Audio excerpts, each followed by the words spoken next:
ज़्यादातर बिजनेसेस एक गलती करते हैं और वो चीज़ मैंने अपने किसी भी वीडियो में नहीं बताया है। तो होता ये है कि जितने भी बिज़नेस ओनर्स होते हैं वो डायरेक्ट ये सोचने लग जाते हैं कि मैं ज़्यादा कस्टमर्स लाऊं कैसे, जो कि ठीक है, पर इससे पहले उन्हें ये सोचना चाहिए कि वो जो भी प्रोडक्ट या फिर सर्विस बेच रहे हैं कोई और कस्टमर्स वो क्यों खरीदेगा। उन्हें पहले इस पे ध्यान देना चाहिए। कस्टमर्स कभी भी प्रोडक्ट नहीं खरीदता है, कस्टमर्स कभी भी सर्विस नहीं खरीदता है, वो अपने प्रॉब्लम का सॉल्यूशन खरीदता है। वो हमेशा कस्टमर्स हमेशा एक अपना बेटर वर्जन चाहता है। वो हमेशा चाहता है कि जो भी वो खरीदे वो उसे एक बेटर पर्सन बनाए, उसका जो भी प्रॉब्लम है लाइफ में उसे सॉल्व करे। वो हमेशा एक सॉल्यूशन खरीदता है, ना कि कोई एक प्रोडक्ट खरीदता है।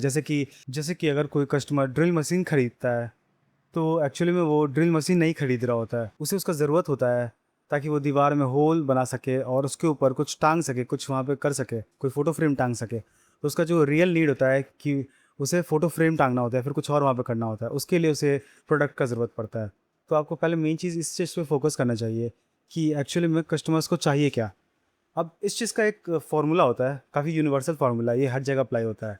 कोई भी जो भी कस्टमर्स खरीदते हैं कुछ भी, तो वो इसलिए खरीदते हैं क्योंकि उनका उन्हें उस चीज़ का नीड होता है, उन्हें उस प्रोडक्ट या सर्विस का नीड होता है। अब उन्हें किसी भी चीज़ का नीड इसलिए होता है क्योंकि वो प्रॉब्लम फेस कर रहे होते हैं किसी भी चीज़ को लेके। जैसे कि अगर उन्हें नीड है ड्रिल मशीन का, तो वो ड्रिल मशीन का नीड इसलिए क्योंकि वो प्रॉब्लम फेस कर रहे हैं कि उन्हें होल बनाना है अपने दीवार को। अब वो होल इसलिए बनाना है क्योंकि वो जो प्रॉब्लम है वो इसलिए, अब वो प्रॉब्लम फेस इसलिए कर रहे हैं क्योंकि उन्हें एक डिज़ायर्ड आउटकम चाहिए, उन्हें एक आउटकम चाहिए, वो कुछ चाहते हैं वहाँ पे करना, वो उन्हें कुछ रिजल्ट चाहिए। रिजल्ट ये उस कुछ भी हो सकता है, जैसे कि जो इंसान ड्रिल मशीन खरीद रहा है उसे उसका जो रिजल्ट है वो ये चाहिए कि वो अपना फ़ोटो फ्रेम टांग सके अपने दीवार पे। अब वो फ़ोटो फ्रेम इसलिए टांगता है क्योंकि उससे उसका इमोशन कनेक्टेड होता है। इमोशन जैसे कि हैप्पीनेस हो गया, कोई जॉय हो गया, ये इमोशन कनेक्टेड होता है उस चीज़ से। तो इसका एक लेयर होता है, काफ़ी सिंपल लेयर होता है। तो सबसे पहले जो इस फॉर्मूला का जो सबसे पहला लेयर है वो होता है नीड। सबसे पहले आता है नीड, कि कोई कस्टमर्स क्यों खरीदता है, उसका नीड है इसीलिए खरीद रहा है। उसके बाद आता है प्रॉब्लम, कि जो जिस जिस भी कस्टमर को उस चीज़ का नीड होता है वो इसलिए होता है क्योंकि वो कोई प्रॉब्लम फेस कर रहा होता है। उसके बाद एक और लेयर आता है डिज़ायर्ड आउटकम। वो प्रॉब्लम इसलिए फेस कर रहा होता है क्योंकि उसका एक डिज़ायर्ड आउटकम होता है, उसे कुछ अचीव करना होता है। अब वो डिज़ायर्ड आउटकम इसलिए होता है क्योंकि उसे उसका एक इमोशन होता है, वो कुछ चाहता है, वो इमोशनली फील करता है कि मुझे ये चीज़ चाहिए, वो इमोशनली फील करता है। तो ये होता है फॉर्मूला। बहुत सारे जो कंपनीज़ होते हैं वो सिर्फ पहले लेयर पे ही अटक जाते हैं, इसीलिए वो ज़्यादा ग्रो नहीं कर पाते हैं। पर बहुत ही कम कंपनीज़ हैं जो कि लास्ट लेयर तक रहते हैं, इमोशन तक वो अपना मार्केट में गेम खेल पाता है। जैसे कि एप्पल हो गया, नाइकी हो गया। एप्पल डायरेक्ट कभी भी अपना फ़ोन नहीं बेचता है, वो हमेशा इमोशन बेचता है, वो हमेशा एक आइडेंटिटी बेचता है। एप्पल का आइडेंटिटी ये है कि वही इंसान इस फ़ोन को खरीदता है जो सक्सेसफुल होते हैं, जो कुछ करना चाहते हैं, जो कुछ कर चुके होते हैं। वैसे जो कॉन्फिडेंट होते हैं वो इंसान एप्पल का प्रोडक्ट खरीदते हैं ताकि वो उन्हें कुछ फ़ील हो, ताकि उन्हें इम्पोर्टेंट फ़ील हो, इसीलिए वो खरीदते हैं ताकि वो स्टेटस दिखा सके अपना। इसलिए एप्पल का कोई प्रोडक्ट खरीदता है। क्योंकि अगर बेहतर फ़ोन का अगर बात हो तो उससे बेहतर किसी और भी बहुत सारे कंपनी का फ़ोन है, जैसे कि सैमसंग हो गया, उसके भी फ़ोन उससे ज़्यादा बेहतर होता है। और जैसे एक और एग्जांपल है कि जिम मेंबरशिप, मतलब कोई इंसान जिम क्यों जाता है, उन्हें कोई इक्विपमेंट नहीं चाहिए होता है, उन्हें वो इक्विपमेंट नहीं खरीदते हैं। उनका हमेशा एक डिज़ायर्ड आउटकम होता है कि उन्हें एक बेहतर फिजिक चाहिए होता है, उन्हें एक बेहतर हेल्थ चाहिए होता है, एक अच्छा लाइफ चाहिए होता है, वो कॉन्फिडेंस दिखना चाहते हैं, वो लोगों के सामने कॉन्फिडेंटली बात करना चाहते हैं। तो ये वो डायरेक्ट आउटकम खरीदते हैं, ना कि वो प्रोडक्ट खरीदते हैं। अब ये जो भी कस्टमर्स है, जो कस्टमर का साइकोलॉजी है, इसके पीछे बहुत सारा रीज़न है कस्टमर कोई प्रोडक्ट क्यों खरीदता है। तो मैं इन सभी चीज़ के सभी रीज़न्स है, जितने भी रीज़न्स हैं उन सब के बारे में मैं बात करूँगा इस वीडियो में कि कौन कौन से रीज़न्स होते हैं। तो सबसे पहला जो सबसे कॉमन रीज़न होता है वो होता है कि customers buy to remove their pain. Customers कोई प्रोडक्ट इसलिए खरीदते हैं ताकि वो अपना जो भी पेन है उसे हटा सकें।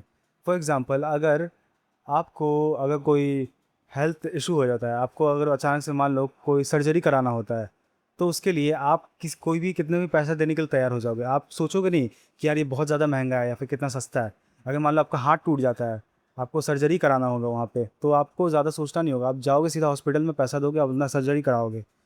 तो यहाँ पे भी एक पेन है, यहाँ पे एक एक्सट्रीम सिवियर पेन है यहाँ पे, और उस पेन को फिक्स करना है, इसीलिए वो कस्टमर्स बाय कर रहा है, वो सर्विस बाय कर रहा है हॉस्पिटल में जाके। जो अगला रीज़न है वो है कस्टमर्स बाय फॉर प्लेजर। अगर कुछ कस्टमर्स का पेन पे अगर बहुत बड़ा रीज़न नहीं होता है, तो कुछ लोग बाय करते हैं प्लेज़र के लिए। बहुत लोग को चाहिए होता है एक बेहतर लाइफ़स्टाइल, एक बेहतर जगह, बेहतर सोसाइटी, एक अच्छा स्टेटस चाहिए होता है, इसलिए वो लोग खरीदते हैं। जैसे कि हो गया, अगर बहुत लोग होते हैं उन्हें चाहिए होता है एक बढ़िया सा घर, बढ़िया सा सोसाइटी, बढ़िया सी कार, अच्छा फ़ोन, ताकि वो अच्छे से अपनी लाइफ को जी सके, तो ये भी एक प्लेजर में आता है, इसीलिए लोग खरीदते हैं। जो दूसरा रीज़न है जिसकी वजह से कस्टमर बाय करते हैं, वो है इमोशन। जो मैंने पहले बताया था आपको कि इमोशन की वजह से लोग खरीदते हैं, कोई भी प्रोडक्ट हो गया या फिर सर्विस हो गया। पता है, जो साइंटिस्ट और मार्केटर्स हैं उन्होंने एक चीज़ डिस्कवर किया है कि ज़्यादातर लोग दुनिया में पहले कोई भी चीज़ को इमोशनली बाय करते हैं, उसके बाद उसे जस्टिफाई करते हैं कोई एक रीज़न से। जैसे कि अगर कोई इंसान एक बाइक खरीदता है, बहुत बढ़िया सा महंगा बाइक खरीदता है, और वो ये बोल के खरीदता है कि इसमें एक बेहतर फीचर्स है, इसमें बहुत बढ़िया सा इसका फीचर, इसमें माइलेज अच्छा है। पर रियलिटी में सच में होता ही है कि उसे वो बाइक पसंद होता है, इसीलिए वो खरीदता है। भले ही रीज़न कुछ भी हो, मगर उसे वो इमोशनली पसंद होता है, इसीलिए वो खरीदता है वो प्रोडक्ट, इसलिए वो खरीदता है वो सर्विस। जो अगला रीज़न है जो कस्टमर्स जिसकी वजह से कस्टमर्स बाय करते हैं, वो है customers buy for identity. Customer buys the identity, मतलब कि लोग एक आइडेंटिटी खरीदते हैं। जैसे कि अगर हो गया, कोई इंसान जिम जा रहा है, तो वहाँ पे वो आइडेंटिटी खरीद रहा है, वहाँ पे वो सर्विस नहीं खरीद रहा उसका। उसको एक आइडेंटिटी मिलेगा कि वो अच्छा हार्ड वर्किंग है, वो एक्सरसाइज करता है, उसका लाइफ हेल्दी है, उसका गुड लुकिंग फिजिक है, इसलिए वो खरीदता है वो चीज़, वो आइडेंटिटी खरीद रहा होता है। जैसे कि अगर कोई इंसान बुक खरीदता है, तो वो इसलिए नहीं खरीदता है कि वो उसे बुक को रखना है, उसे खरीदना है या फिर रीड करना है। वो इसलिए खरीदता है क्योंकि उसे कुछ सीखना है।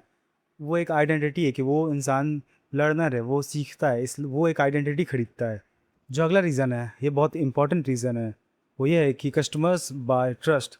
लोग ज़्यादातर ट्रस्ट ही खरीदते हैं बहुत सारी जगह पे। जैसे कि अगर कोई मान लो रेस्टोरेंट हो गया, अगर तुम्हारे एरिया में 2 रेस्टोरेंट है, उसमें से अगर पहला जो रेस्टोरेंट है, उसका जो गूगल रिव्यू है वो सिर्फ 10 या 15 या 20 रिव्यू है, और एक और रेस्टोरेंट है जिसका रिव्यू है 500-600 रिव्यू, तो यहाँ पे एक ट्रस्ट बिल्ड होगा कि जो दूसरा वाला जो बिज़नेस है, जो दूसरा वाला रेस्टोरेंट है, उसमें भरोसा कर सकते हैं क्योंकि इसका रिव्यू रेटिंग अच्छा है। तो लोग यहाँ पे ट्रस्ट खरीदते हैं। ट्रस्ट, अगर किसी इंसान को ट्रस्ट ही नहीं होगा कोई बिज़नेस में, तो वो उस बिज़नेस से कोई भी सर्विस या फिर प्रोडक्ट नहीं खरीदेगा। जो अगला रीज़न है वो ये है कि कस्टमर्स बाय फॉर कन्वीनियंस। मतलब कि ज़्यादातर जैसे ब्लिंकिट हो गया, जैसे अमेज़न हो गया, लोग ये बिज़नेसेस इसलिए चल रहे हैं क्योंकि ये उनका लोगों का टाइम बचाता है। कस्टमर्स बायज़ टाइम, लोग पे करते हैं ताकि वो अपना टाइम बचा सके, इसीलिए जैसे ब्लिंकिट हो गया, फास्ट डिलीवरी ऐप्स हो गए, ज़ोमैटो हो गया, अमेज़न हो गया, फ्लिपकार्ट हो गया, इसलिए ये इस टाइप के बिज़नेसेस इतना चलते हैं पूरी दुनिया में, खास करके इंडिया में। तो ये थे वो इंपॉर्टेंट रीज़न्स जिसकी वजह से कस्टमर्स बाय करते हैं आपका प्रोडक्ट या फिर सर्विस। और जब भी जो भी कस्टमर्स होते हैं, वो अननोइंगली वो ये जो भी प्रोडक्ट है वो इसलिए बाय करते हैं, वो ये सोच के खरीदते हैं कि क्या जो भी मैं खरीदने वाला हूँ वो मेरा लाइफ बेटर बनाएगा कि नहीं।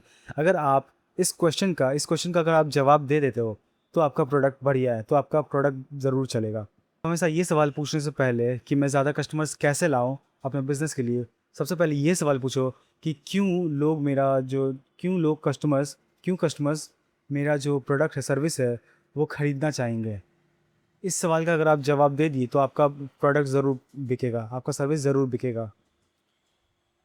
तो ये था मेरा वीडियो आज का। अगर आप लोग को अच्छा लगा हो तो लाइक करना, सब्सक्राइब करना, फॉलो करना।